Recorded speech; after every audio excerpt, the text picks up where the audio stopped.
বানাবে বললি যে? আমার মুড নেই। তাহলে আজকে খাবো কি? এই দেখো তোমাদের জন্য কি এনেছি, ফুচকা। দেখাচ্ছি। এই শোনো না, চলো আজকে বাইরে সবাই মিলে খেতে যাই। সত্যি? তাহলে আমি রেডি হতে গেলাম।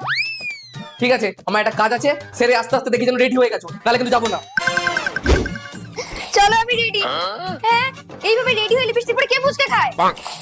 যাই হোক, এত সুন্দর মেকআপ করলে কি করে? এই দেখো, প্রথমে আমি ইউজ করেছি SS Canada rose gold stove cream. এই স্টোভ ক্রিমটা একটা ইনস্ট্যান্ট গ্লো দেয়, কারণ এতে আছে শিয়া বাটার আর হাইলুরোনিক অ্যাসিড। এখন এটা আমি এসএস কানাডার HM 3-in-1 ফাউন্ডেশনের সাথে মিক্স করে ইউজ করব। এটা ফাউন্ডেশনের সাথে সাথে ময়শ্চারাইজার আর সানস্ক্রিমেরও কাজ করবে। তার সাথে 24 ঘন্টা অবধি হাইড্রেশন ও ফুল কভারেজও কিন্তু দেয়। এবার এসএস কানাডার কমফি ম্যাট ওয়াও লিপস্টিকটা দিয়ে আমার ফুল মেকআপটা কমপ্লিট করব। এই লিপস্টিকটা কিন্তু ভীষণই light weight, food proof, transfer proof আর বাজেট ফ্রেন্ডলি। মাত্র 299 টাকায় তোমরা পেয়ে যাবে। হেভি তো, চলো। না, আমার মুড নেই।